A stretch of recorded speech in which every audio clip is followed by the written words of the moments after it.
मित्रों, इस वीडियो में जानेंगे कि क्या लक्ष्मण जी धनुष को तोड़कर सीता जी से विवाह करना चाहते थे।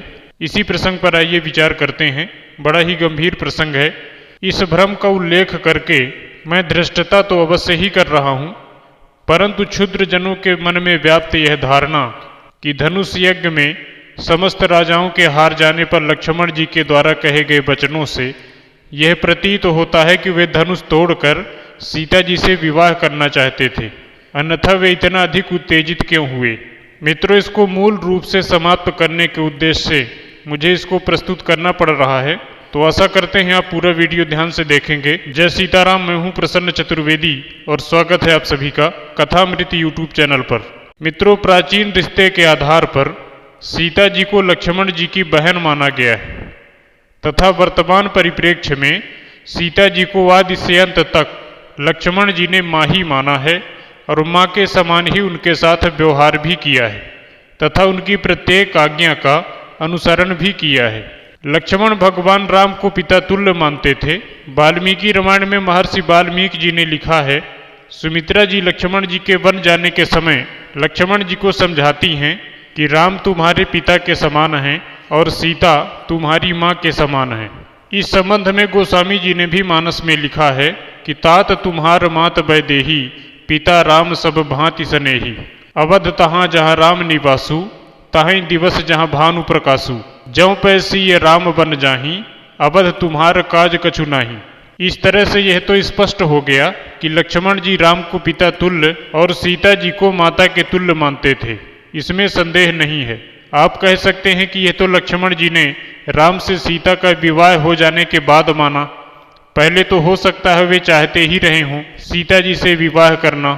तो इसका उत्तर यह है कि पहली बात तो यह कि उन्होंने जो भी कहा उसमें अंत तक अर्थात रघुवंशी महु से लेकर सकौ मेरु मूलक जिमितोरी तक तो उन्होंने राम के सम्मुख जनक द्वारा कहे गए वचनों के वीर विहीन मही में जानी के प्रत्युत्तर में कहा और इसके आगे की चौपाई तो प्रताप महिमा भगवाना से लेकर अंत में अपनी बात समाप्त करने तक अर्थात तव प्रताप बलनाथ तक उन्होंने जो भी कहा उसमें उन्होंने अपनी शक्ति के बल पर कुछ करूंगा यह नहीं कहा, बल्कि सब कुछ तव प्रताप बलनाथ।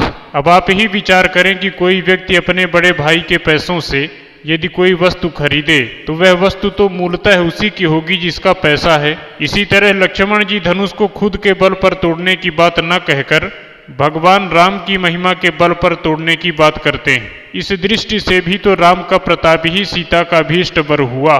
फिर लक्ष्मण जी से विवाह की क्या बात, अर्थात लक्ष्मण जी स्वयं से कुछ करने की बात नहीं करते, बल्कि राम के प्रताप के बल पर ही सब कुछ करने की सामर्थ्य व्यक्त करते हैं। उदाहरण के लिए जैसे अंगद ने अपने पैर को रावण की सभा में राम के प्रताप को समझकर रोप दिया था, समुझ राम प्रताप कपि कोपा। और हनुमान जी ने भी जब लंका जलाई तो कहा था कि सो सब तब प्रताप रघुराई, तथा समुद्र में पत्थर तैर गए। श्री रघुवीर प्रताप ते सिंधु तरे पाषाण। इसी प्रताप के बल पर ही तो लक्ष्मण ने सब कुछ कहा था। फिर जब उनका अपना कुछ श्रेय ही नहीं था तो सीता से विवाह करने की उनकी इच्छा हो ऐसा कहना भी पाप होगा। गोस्वामी जी ने गीतावली में लक्ष्मण जी के उद्गारों को व्यक्त करते हुए लिखा है, मेरो अनुचित ना कहत लरिकाई बस पन परिमित और भांति सुन गई है। नतर प्रभु प्रताप उतर चढ़ाए चाप देतों पे दिखाई बल फल पाप मई है। अर्थात लक्ष्मण जी कहते हैं कि मेरे बड़े भाई के सामने बोलना तो सर्वथा अनुचित है, लेकिन मैं लड़काई कर रहा हूँ क्योंकि इस धनुष को तोड़ने की प्रतिज्ञा में तोड़ने वाले को विवाह करना पड़ेगा, यही शर्त असमंजस्य है। अतः यदि इस दशा में मैं प्रभु के प्रताप से धनुष को तोड़ भी दूं तो उसका फल पापमय होगा। यहाँ पर भी ब्याह के पाप का डर लक्ष्मण को सता रहा है, इसलिए इसमें भ्रम करना उचित प्रतीत नहीं होता। निष्कर्षतः लक्ष्मण जी के इतना सब कुछ कहने का तात्पर्य केवल यही था कि वे जनकपुर वासियों को, जनक एवं सीता जी को यह बोध करा देना चाहते थे कि जब मेरे में इतनी शक्ति है तो चुपचाप बैठे इन रघुनाथ जी में कितनी शक्ति है इसका अनुमान जनक तुम्हें लग जाना चाहिए। दूसरी बात, लक्ष्मण जी ने अपने वचनों से जनकपुर वासियों की धनुष टूटने की व्यग्रता और हताशा की ओर भी राम का ध्यान आकर्षित करना चाहा, इसलिए इतनी रोषपूर्ण बातें किया जिससे राम समझ जाएं और शीघ्र ही धनुष तोड़ने का उपक्रम करें। तीसरी बात, लक्ष्मण जी ने जो कुछ भी करने की बात कही थी वह सब कौतुक में करने को कहा था।